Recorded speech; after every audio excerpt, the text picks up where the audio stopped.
Hello, Done with Diet Challenge, day 3. I'm so excited. We're in my kitchen today, and the kitchen is really the heart of my home. So you'll see it's super lived in, it's not perfect, and you might even get a guest appearance from one of my kids. So we have a lot to do. I've got a list of things that we're going to prep and make, and can't wait to get started. So first we're going to get into kombucha. Kombucha is the first ferment that I ever made back in the beginning of my journey when I was looking at how to repair my gut biome and put the good bacteria back into my system in a really cost-effective way and delicious, right? Because we want to enjoy this process as well. So kombucha is what I found. It is fermented tea beverage that I believe was traditionally made in Northern Europe, around like Russia area, eastern side. And so you can use green or black tea to ferment. And I'll show you, here is my kombucha. I ferment it in an old, I think it's an old pickle jar. Yep. Old pickle jar. And ferments are really forgiving. So this one I think has been going for maybe a month. I typically recommend fermenting for 2 weeks because otherwise it can like really ferment and get super potent. This one is pretty potent, but we're going to bottle it up and I'll show you how to do the first ferment. So this is the first ferment is done. Going to show you how to start the second ferment and then refill this for another batch of the first ferment. So we're going to come over to my sink over here.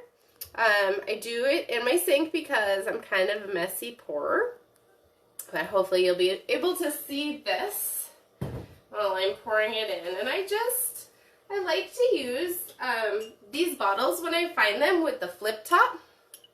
They are really good at giving the kombucha some carbonation.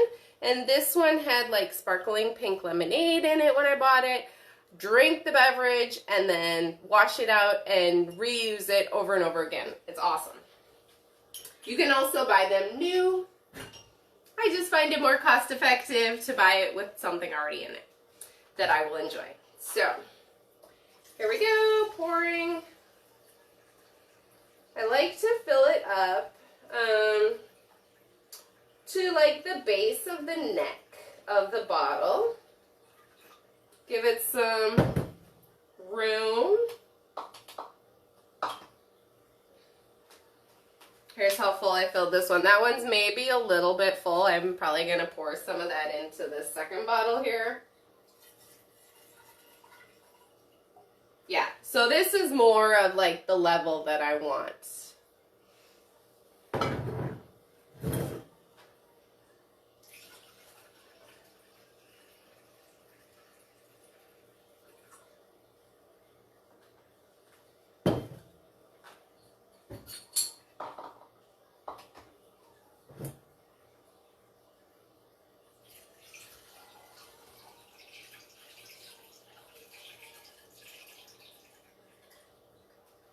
Okay, you can leave really as much as you want to in your jar for the next ferment.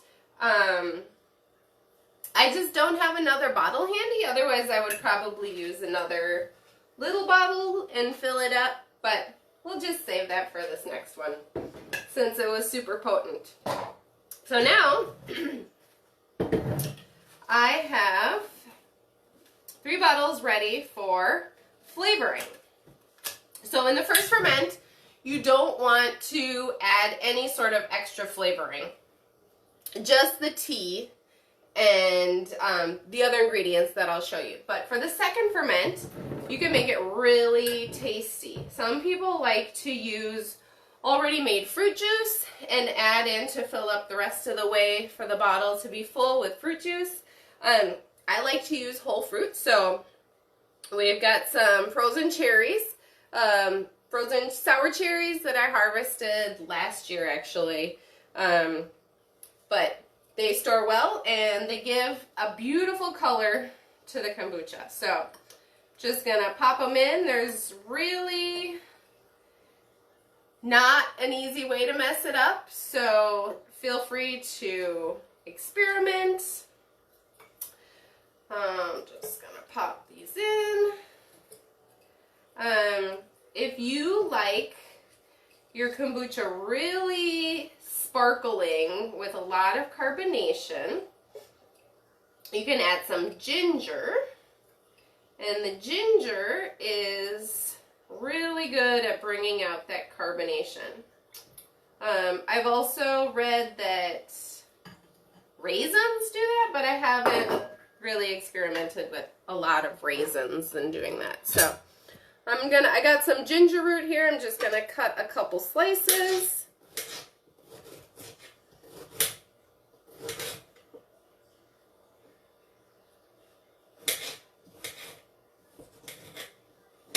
So I've got my ginger root here. I'm dropping some in these little pieces, and I'm just gonna pop them in here. Give it a little bit of a push to be more carbonated.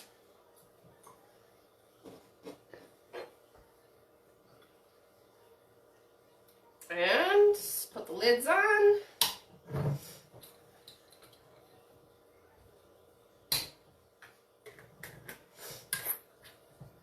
And give it a little shake.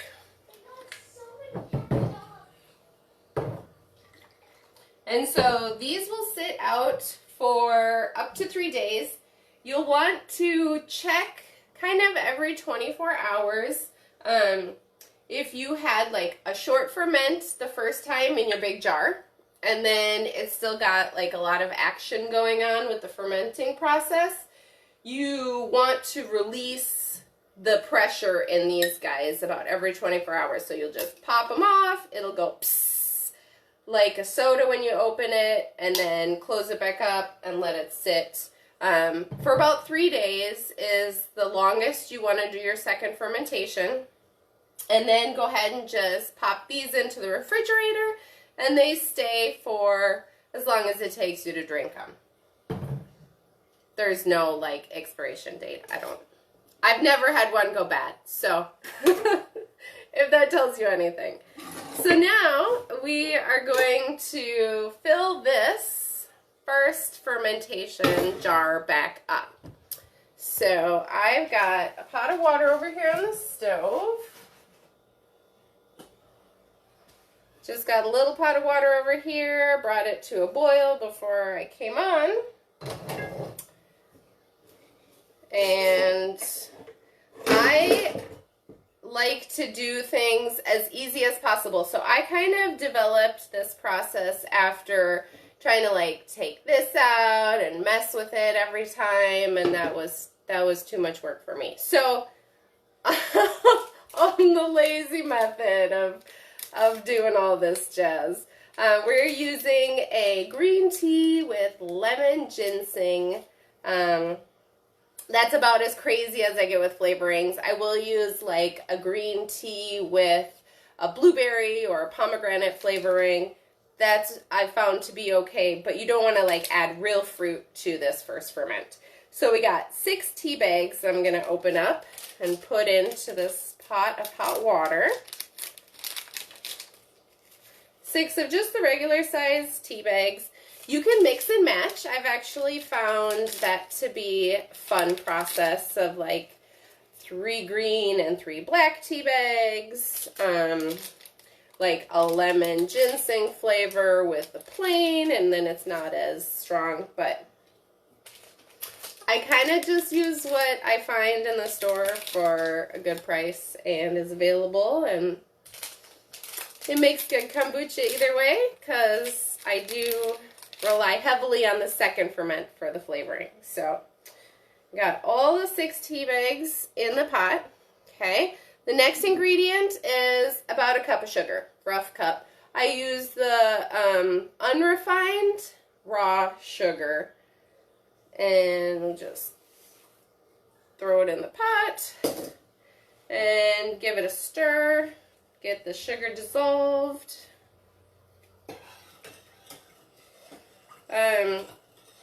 You'll want to steep these tea bags in this water for just as long as the tea bags recommend that it is steeped. So you don't want to like over steep it, because then it will get bitter, right? So stirring. I think green tea recommends about 3 minutes steeping time.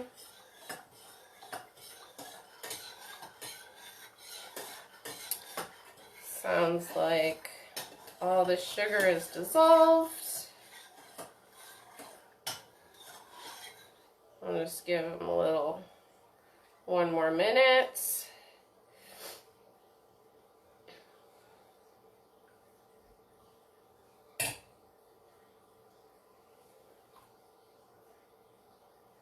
Sometimes I kind of like to press them against the side of the pot to help get the flavor out quicker.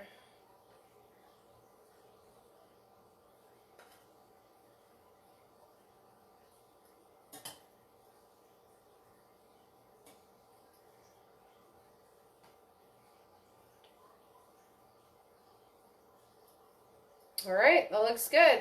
So I'm going to take them out now. Try to squeeze them as much as I can without burning myself.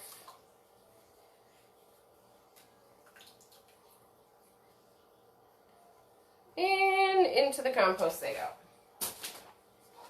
Okay, so this is ready. I just have to let this cool down to room temperature before I add it to this big jar. And then I will top it up the rest of the way with water to the neck. And then put it on my counter over in this corner over there and let it sit for 2 weeks until I'm ready to bottle again, or it might be a month, all right? The way I go. So that is as easy or hard as kombucha is. So delicious. So I hope you experiment with that. You can get a kombucha starter. Really, the hardest thing to find is this mushroom here. So it is a culture. Some people call it a mushroom. The technical name is a SCOBY.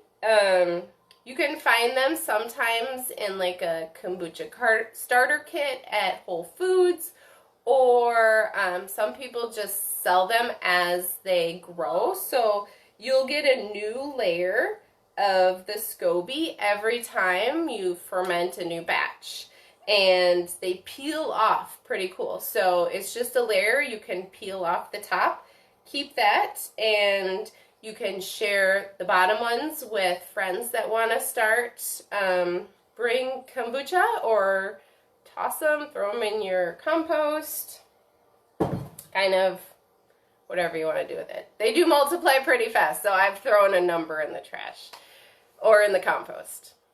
So that's kombucha. Next up on our list is stock and bone broth. So we are buying quality food over quantity, and a lot of times the quality food costs more. And we want to get like the most money, the most value out of our food as possible. So we don't want to throw anything away.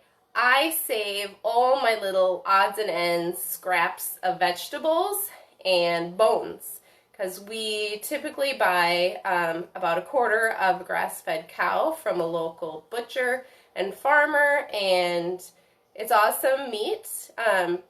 Does cost more, but you get like awesome bones to go with it. So we save all of those as we eat them. I have over here on my stove a pile of bags that I pulled out of my freezer. And we are just going to throw it all in a stock pot and cover that with water. And then put in about a tablespoon of apple cider vinegar and put it on to slow boil. So I'm going to turn you over here. Get to see my crazy pile of veggies. So you can do like, let's see, you can do separated different kinds of meat. Some people like to do chicken, and then beef separately. I am not really that organized, you know, like I got too much to do to care about separating chicken and beef. So I just save them all up and then just pop them all in. So we'll see how many of these bags we can actually fit in this stock pot. Typically, you do want to use already cooked bones for this. It gives just a much richer flavor to the stock and broth. The benefits of bone broth and stock. So we need the protein from those animal parts that are full of collagen and the amino acids that are kind of the building blocks of our joints and muscles and bones. And so this is a really good way of getting those nutrients without spending a lot of money on supplements. I have to look. Sometimes after it's been in the freezer so long, I'm like, I don't know what that is, but I think it's things for my soup. Oh, so this one is full. And then I've got, you can really put whatever vegetable scraps you have.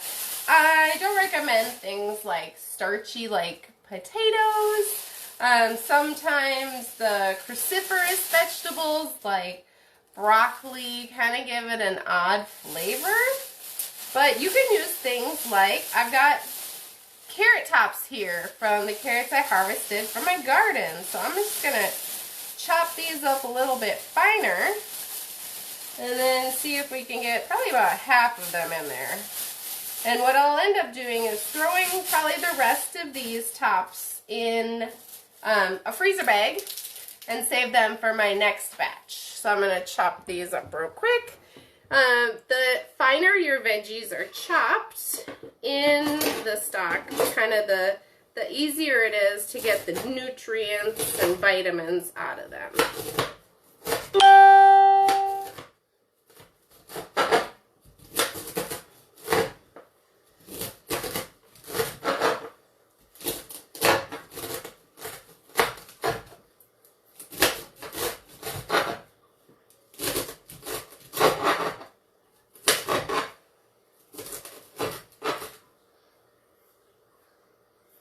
Alright, I think that's good enough.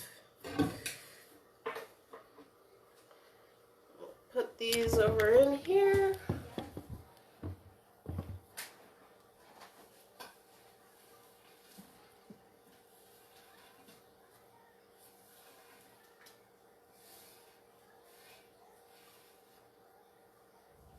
It's gonna be a full pot of soup. Alright, and here's some fresh water. You want to use fresh, pure water. I don't recommend using tap water for this, so go ahead and invest in a jug of reverse osmosis water, or if you are close to a spring, that's an awesome place to get water. Here I'm just going to kind of eyeball a tablespoon. That's good. And I need some more water, so I'm going to go grab some more water over here. We live close to a spring, so I got these big old jugs that I go and fill up with water.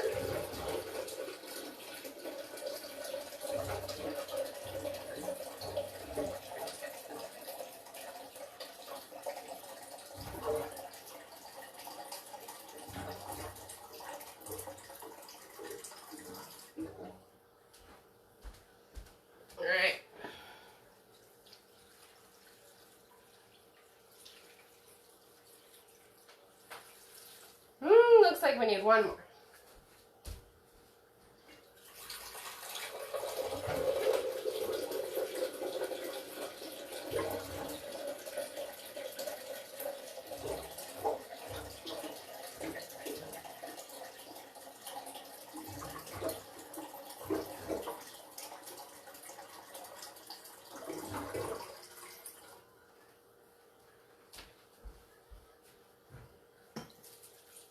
So you want the water to be close to or just covering your vegetables. My pot is so full. I can see the water now, but it's not quite at the top. But I'm going to let it steam down a little bit and let things melt because they were so frozen. I have overfilled the pot before, and then you have like soup falling on your stove, and that's not what you want. So we'll turn this on. I'm going to put it on medium heat. And then when it comes to a boil, you'll want to turn it down to low. You kind of want to just simmer this for as many hours as you have time. I'd say at least like 4 hours. And you can kind of check on it and see how things are coming, if it's looking rich, if it's got a good, really strong aroma to it. Some people recommend doing it for a long time, like days, but I have found that totally unnecessary. So 6 hours is kind of my rule of thumb. And then sometimes I actually strain it off. Oh, so let me show you how I strain it off. So I typically use this again. And so you'll want to, when it's done, let it kind of cool down so you can work with it. And then strain off the solids, and what you use is just the liquid parts. So I've got my strainer down here. It's done. There we go. So this is what I use. Works pretty well. Kind of got to balance it on there, so this is kind of precarious, but I make it work. And I do this over the sink as well because it's messy. So pour the pot contents in here. This will get clogged with stuff. Kind of shake it out, and then I dump it back in the pot. And so if your vegetables and bones look like they still have like some good stuff on them, I have been known to refill the pot and boil it all over again just to get all the goodness out of those veggies and bones. Get your money's worth, right? So that is how I make stock. What do you do with it? Like, I'm going to have this huge pot of stock. What am I going to do with it all? So you can freeze it in jars, in wide mouth jars, or jars that have like no skinny neck. The skinny neck jars are going to burst when they're in the freezer and they get to the frozen state because everything expands. But these I have found to work really well. Don't screw the lid on all the way. When you stick it in the freezer, just kind of set the lid on or leave the lid totally off. After it's frozen, you can put the lid on, no problem.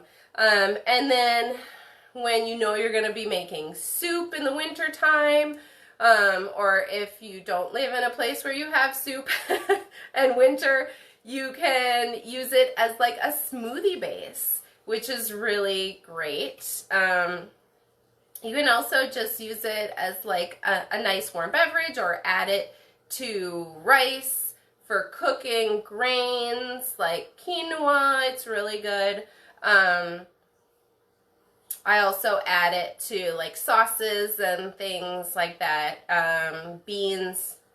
It's kind of like whatever you can think to use it for that you would otherwise be using water in place of. It's a great substitute for that. So that is our stock and bone broth. The next thing is probably the most popular ferment that I can think of, and that is sauerkraut. So I shredded up some cabbage and beets. Let me grab that from my fridge real quick.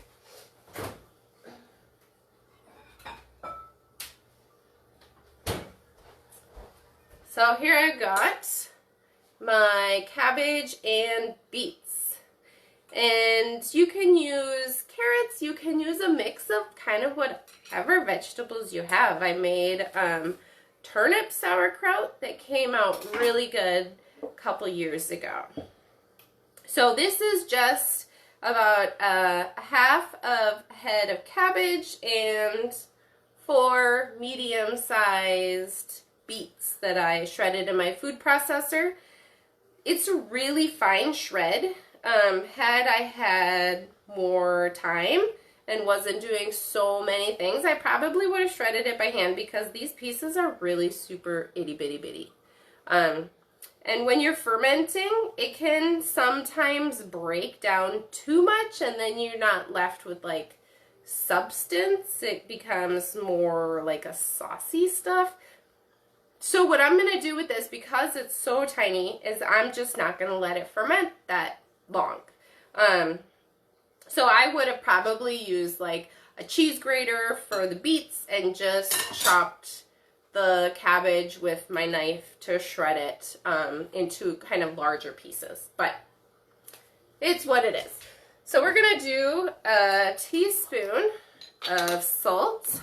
Got pink Himalayan salt here that I'm using. You can also use pickling salt or sea salt. Those are the things I recommend. Don't use the table salt with iodine for any of your ferments.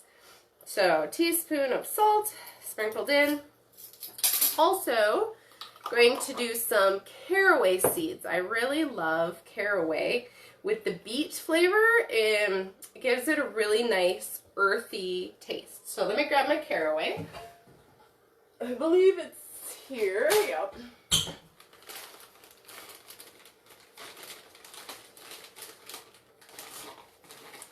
So I'm also going to do a teaspoon of caraway.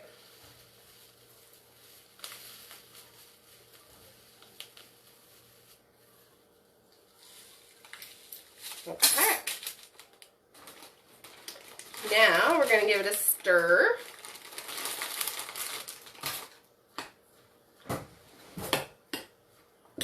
So we want to get all the salt mixed in really well. And what the salt is going to do is it's going to make the water draw out of the vegetables, out of the cabbage and the beets.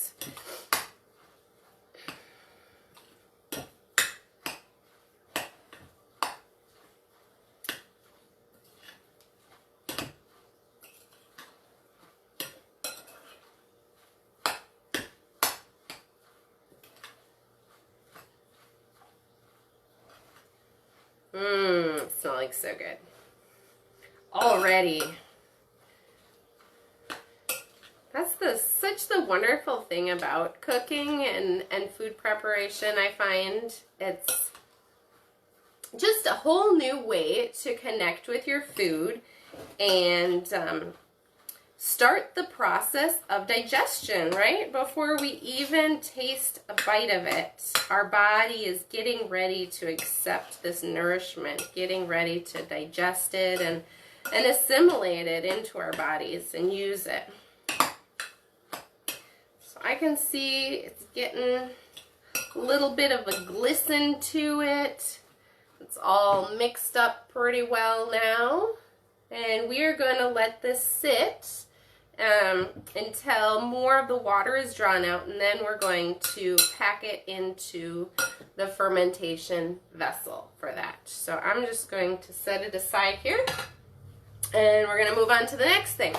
So the next thing I wanted to show you how to do was make your own sourdough starter. If you have a tender spot in your heart for bread like I do, but know that it's not great for your metabolism or digestive system, you have some adverse reactions to it, Sourdough is a great option. It is partially like digested. The grains, right, are fermented, and so the nutrients in them are much more bioavailable for our bodies when we eat it. A lot of people that have trouble with regular breads can eat some sourdough breads. So that is what we're going to do. There are so many ways to make a sourdough starter. A lot of the recipes that I've Googled tell you to start with these crazy large amounts of flour and water, and then you end up like throwing some out every day as you add more in. I don't like throwing food away. I have really an adverse reaction to throwing food away. It makes me feel bad. So I just start with smaller amounts and just keep adding in, and I don't throw any away, and that has worked really well for me in the past. So we're gonna do that again. I had a sourdough starter come like a year and a half ago, and I just kind of stopped using it, and so I could have probably saved it in my refrigerator, but my refrigerator was full and I wasn't using it, so I did throw it out at that point. But it takes about a week to get to the point where you can use it for bread. So plan accordingly. If you want to make sourdough some day of the week, know that you have to start your starter 7 days before you want to make the bread. So I've got a jar of flour back here. We're using some whole wheat organic flour. This recipe that I'm using says rye flour is the best because, what does it say? It contains a lower phytate content than wheat. I have never tried to make a sourdough starter with rye, but I've done it with wheat in the past, and that's what we're going to go for. Rye, I guess, is the recommended flour, but I don't have any. So I just put 2 tablespoons of wheat flour in here, and I'm going to put equal amount of my water in here. So I'm going to grab another pitcher of water and be right back.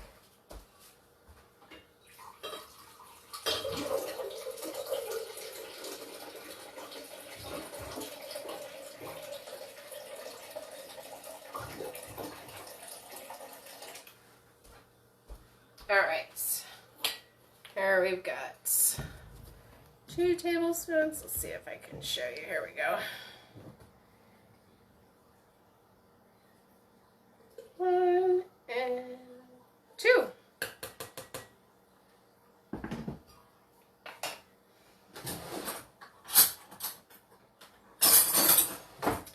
Get a spoon, give it a nice little stir until the flour is mixed in.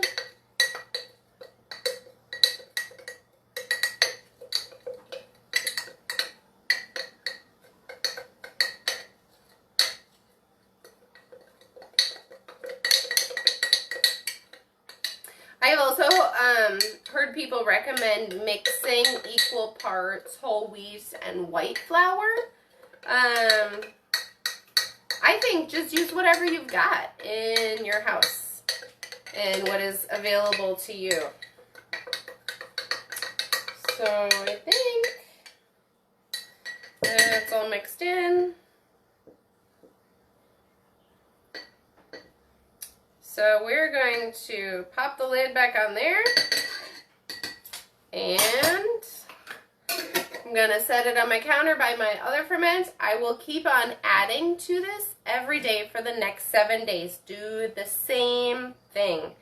Equal parts flour and water, give it a stir, put the lid on, and let it sit in a warm location. After 7 days, you should start to see some bubbles forming on the top. You might also see a little bit of like brownish liquid forming on the top too. That is perfectly normal. That is like the byproduct of the fermentation process, and you can pour that off a little bit or just stir it back in. Doesn't really hurt one way or another. So sourdough starter is done. I was inspired to make another sourdough starter with the potential for another challenge in mind, because sourdough is kind of like a beast of its own and there's so many things you can do with it. So I think there might be a sourdough challenge in our future. So I'm excited. Let's see what's on our agenda for the next one. Okay, next we are going to do a soaking recipe. So if you want to eat a baked good, right, but you don't have sourdough starter and you don't have time to do all that process, you can do a method called soaking. So what that is basically you just take your regular flours and soak them in an already fermented liquid like yogurt, kefir, buttermilk, or if you have dairy intolerance, you can use lemon juice or whey or vinegar and water. So you would replace the equal parts for buttermilk for water, and then add a tablespoon of whey, lemon juice, or vinegar, some acid into that water that will help break down the flour anti-nutrients. So let me rinse my finger real quick. And then we're going to get started. We're going to make just a basic muffin recipe, and we're just going to start it. So you want to start this process 12 to 24 hours before you want to make your baked good. So that's how long it has to soak for the best product.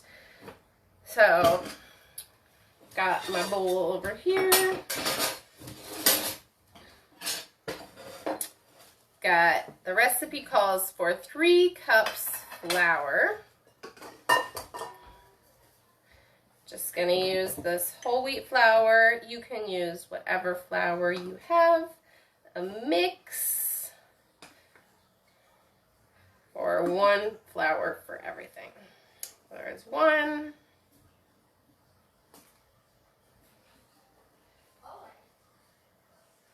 2.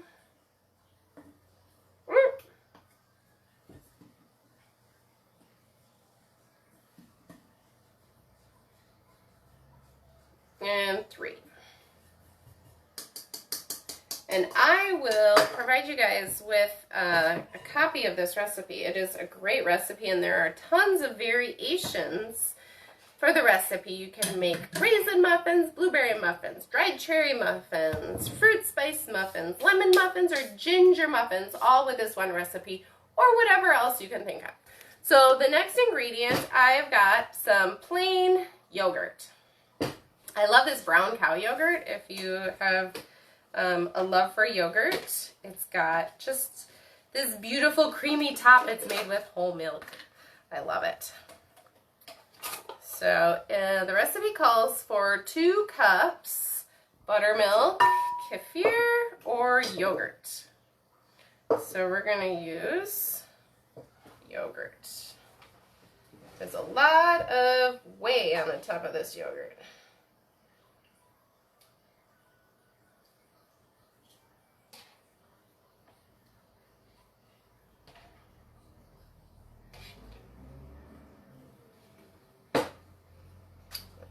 Here's 1. I'm counting the whey as yogurt.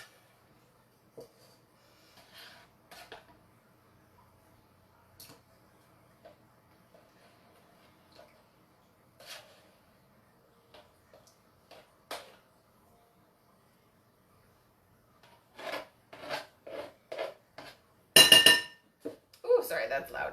Okay, and 2. So these are just the first 2 ingredients that you want to put in when you do your soaking. It's as simple as that. So mix it up again, just like the sourdough. Get some of these things out of the way.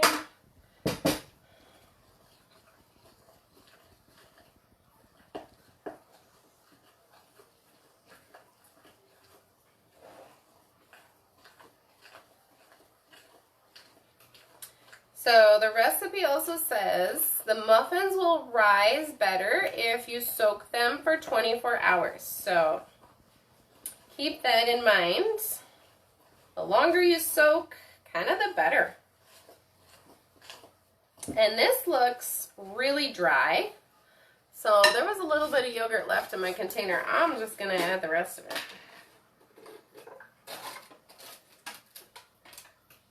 I will be adding, after the soaking, eggs, salt, maple syrup. I think I will be substituting sugar for the maple syrup because I don't have maple syrup at the moment. Vanilla extract, and then some melted butter. Oh, and baking soda. That will give it the rise. And it's really interesting. So when you put the baking soda in after it has done the soaking, the reaction with the baking soda to the acid in the dough is almost instantaneous. You'll put it in and then be ready to bake your muffins because the whole bowl kind of starts to rise and have that like baking soda vinegar reaction to it. Yeah, that looks better. Not all my flour is getting mixed in here.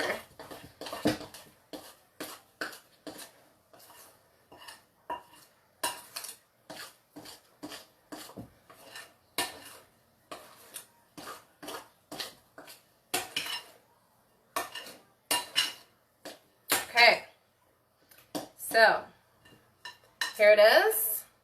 It's pretty sticky. You can see how thick it is. I will cover this, or I like to put things in my microwave because it's kind of a safe place. We don't use it a ton at our house, and let it sit until tomorrow. And then I will add the other ingredients and bake my muffins.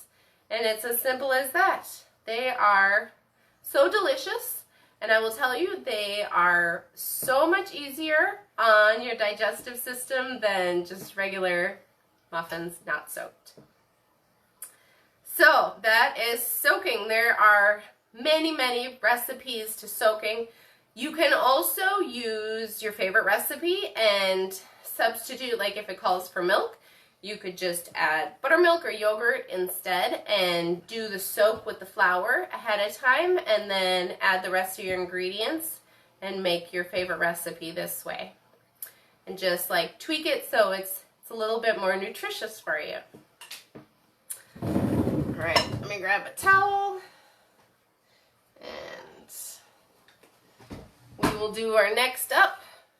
Oh, our next up is lovely ginger bug. So if you ever want to make homemade soda or some other recipe, something else to drink besides water, tea, something fizzy like a soda, right?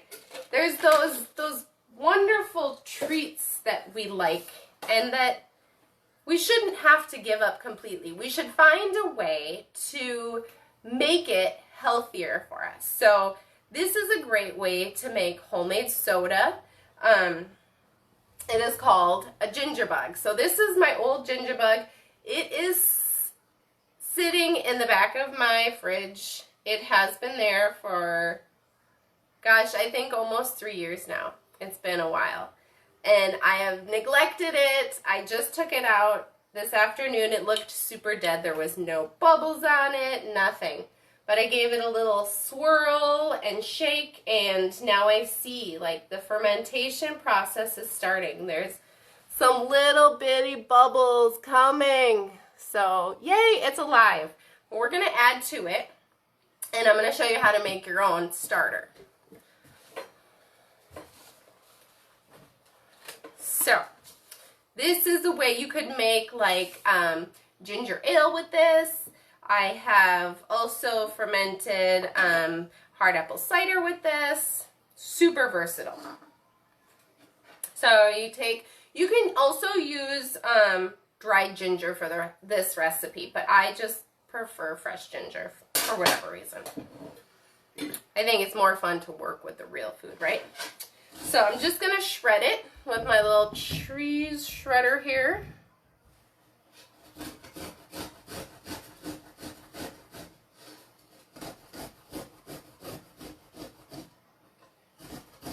And the recipe calls for 2 teaspoons of ground ginger. I'm going to say that's equal to about 2 tablespoons fresh grated ginger. Doesn't have to be perfect. Sometimes ginger is kind of a pain to shred. That's good enough.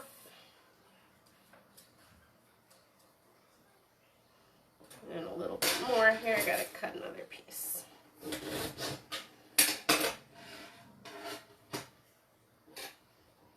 You don't have to peel your ginger beforehand. The skin is fine to just shred.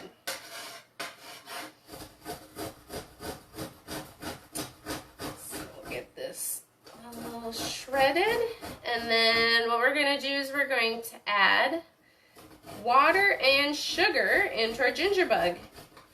It's a very similar ferment to kombucha. Very simple. And so you might say, well, sugar, like I thought we were avoiding sugar. I thought we were trying to get rid of eating sugar in our diet. But when you use sugar for fermenting, the sugar is like the fuel for the fermentation process. So a lot of it is fermented out by the time you consume it, and you will see that it is not that sweet. In fact, if you tasted my kombucha, you'll say, oh, that is not sweet at all. It's typically very tart and on the vinegary side. So again, I just kind of eyeball it. I'll say that's 2 tablespoons. Throw it in there.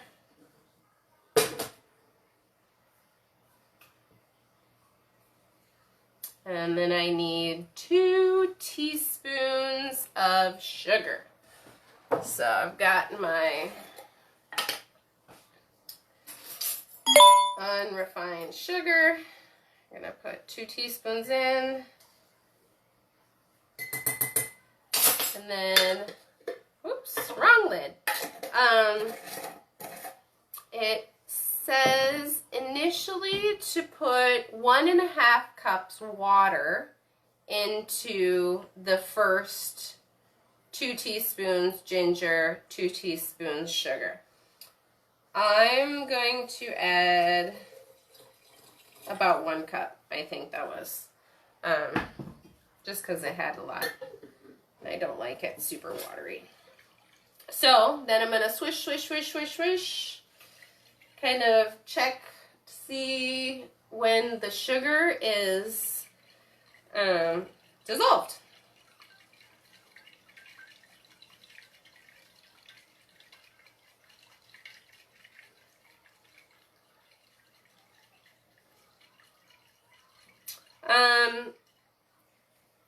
You could use a spoon to stir, but I'm gonna tell you that this whole shake method, it actually helps with the fermentation. So I recommend the shake method over a stir.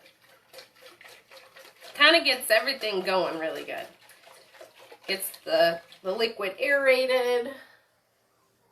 and looks like the sugar is dissolved. So I'm going to put this back on my counter and let it get good and bubbly again, and then probably stick it in my refrigerator until I'm ready to use it again. I often, if I'm feeling like super lazy, I'll just use this as flavoring for my second ferment for kombucha.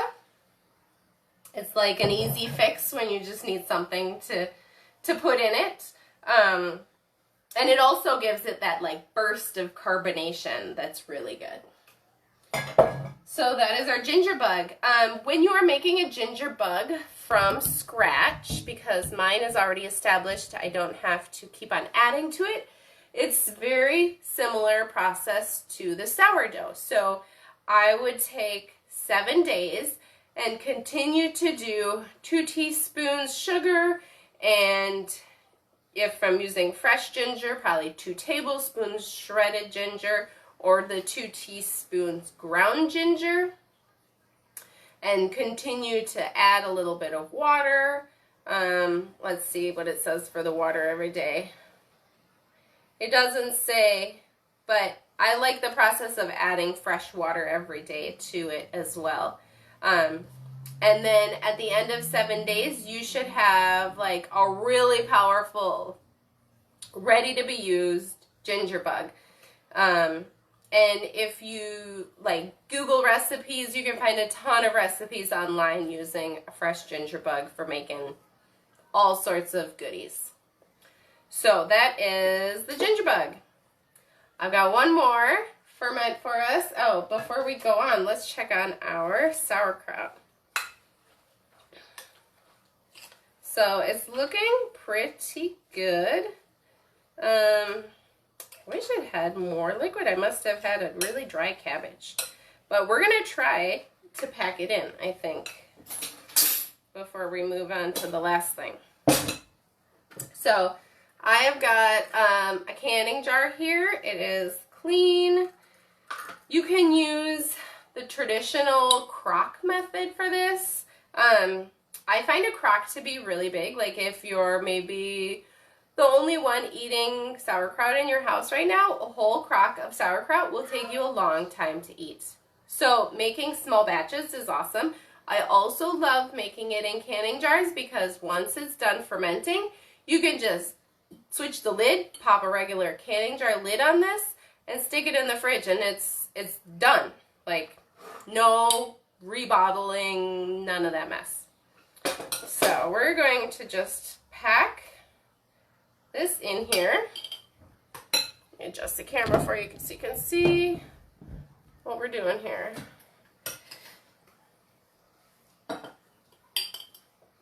We're just gonna pack it in. So as you go, you kind of want to just push it down. Oh yeah, you can really see the liquid in here now as I'm packing it in. It'll be fine. So the thing about sauerkraut and other vegetable ferments is that they do not want to be in contact with oxygen. Oxygen will make the vegetables rot and spoil. They want to be in an anaerobic condition, environment, that's the word. So we want to make sure there are no air bubbles in this jar as we pack it in.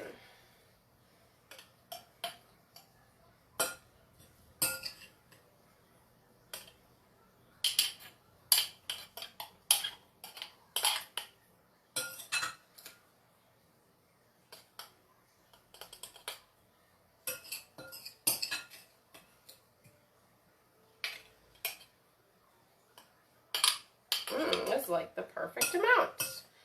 Wonderful. I love when it all works out.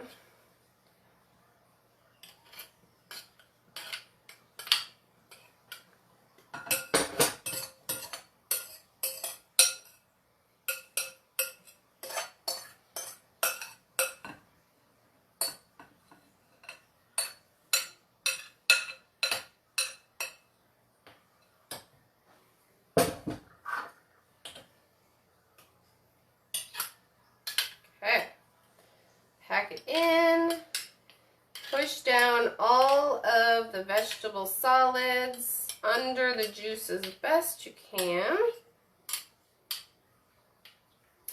And then you've got a couple options for lids. So what the main thing is that we want to be able to let the gases out as it ferments and bubbles up. But we don't want any air to go in. So we have a special lid like this you can use. You fill it up here to the water line. There's a little water line on here. And this will keep the gases going out and prevent things from coming in. These are kind of like cool and all, but I'm so basic, like give me something simple that I can use in a pinch, that I can use anywhere, and that is my plastic bag method. So take a clean new plastic bag and literally like stick it into the jar as best you can, into the mouth, kind of push it down in there, and then we're just gonna fill it with water.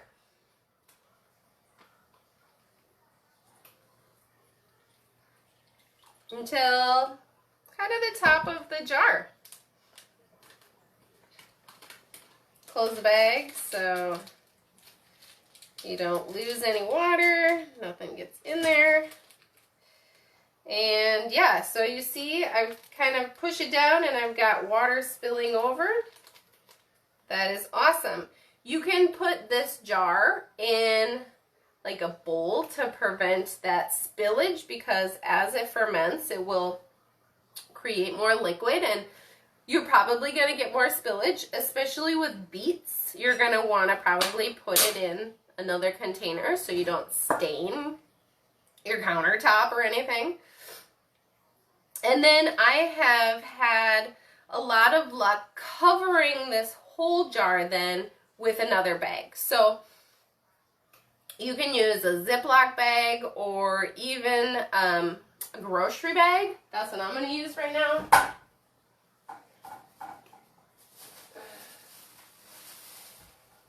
Got my stockpile of grocery bags. Of course I picked a dirty one. Oh man. Okay. Turn it inside out, shake out the dirt.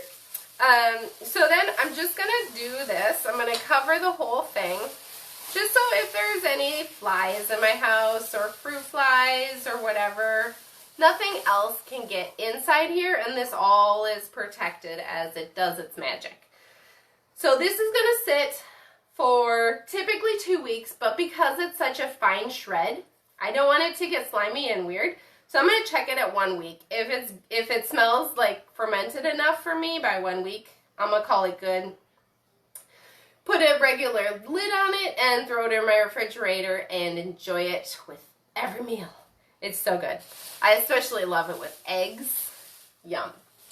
Alright, so that is done. Just let it sit in a corner of your kitchen in some warm space and it will be happy doing its thing. So lastly, are sprouts. Sprouts are such a super healthy little packed vegetable. I don't know. Sprouts are awesome, but they are sold so expensively at the store, and a lot of times the store sprouts are unsafe to consume because there's so many recalls and they're contaminated, and who wants to be afraid of their food being contaminated? Not me. So make your own sprouts at home. There are so many different types of sprouts you can make. Let me just read you some of the different sprouts. We've got wheat, rye, barley, buckwheat, mung beans, azuki beans. So we've got mung beans here is what we're going to be using. Kidney beans, lima beans, black beans, almonds, lentils, sunflower seeds, pumpkin or melon seeds, sesame seeds, small seeds like chia, onion, cress, radish, fenugreek, poppy, and the list goes on. I'm sure you've seen alfalfa and broccoli and tons of seeds you can sprout. You just want to make sure they haven't been irradiated, that they're still able to be sprouted. They're still like fresh. And with buckwheat, a lot of times you'll find buckwheat that's already been toasted that will not sprout because it's already been cooked. So find some uncooked sprouts, and this process is pretty simple as well. Here's a clean jar. I'm going to fill it for mung beans. I'm going to fill it just like under a quarter of a way because I know these guys grow like crazy. So I'm going to fill my jar. Just going to actually just cover the bottom like that. So that's what I've got in this half-gallon jar.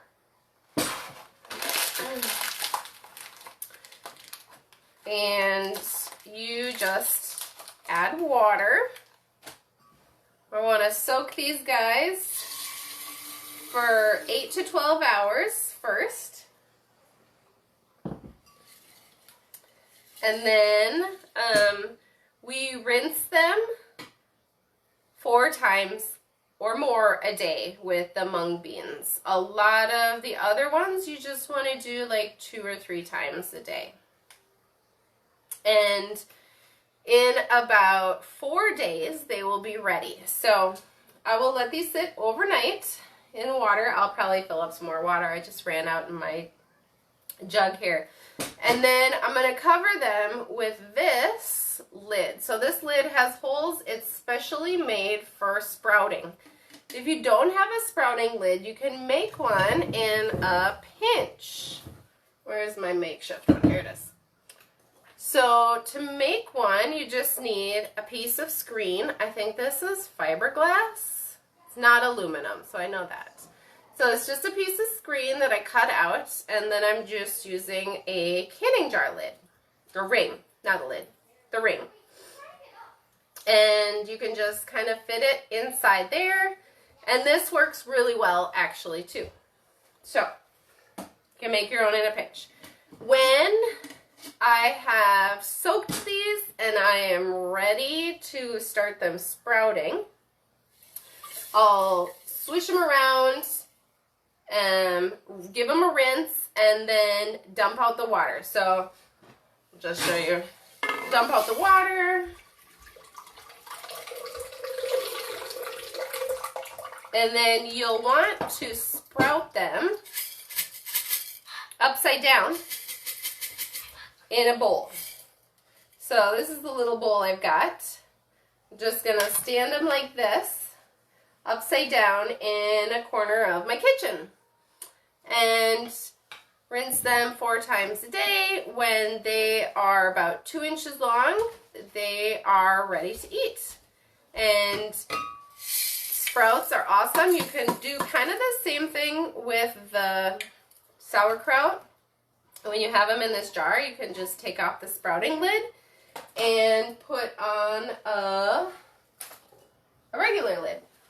So put on the regular lid when they're sprouted and store them in the fridge, and they store for a very long time, like 2 weeks. Fresh sprouts are great. So that is what I've got for you. I'll be posting these recipes for you. If you have any questions, let me know. Oh, 2 books that I wanted to recommend for all things fermented and sprouted and crunchy cooking. This one is Cultured Food for Life by Donna Schwennick. It's an awesome book. And then the other one that I've really been using today, and just is like such an amazing go-to for just whole wonderful food, is Nourishing Traditions. So this is like the Bible of whole food cooking and like really traditional nourishing food. And I really love this book because on the sides there's so much little information that's stuck into here. You learn every time you're cooking. It's amazing. So I will post those books in the group as well. Anyways, thanks for joining me today in my kitchen. I hope you learned some things, were inspired, and will take this into your kitchen. And I will see you tomorrow with my good friend Holly, and you get to hear her testimony about the connection of spiritual baggage and emotional baggage to weight loss. So we'll see you then.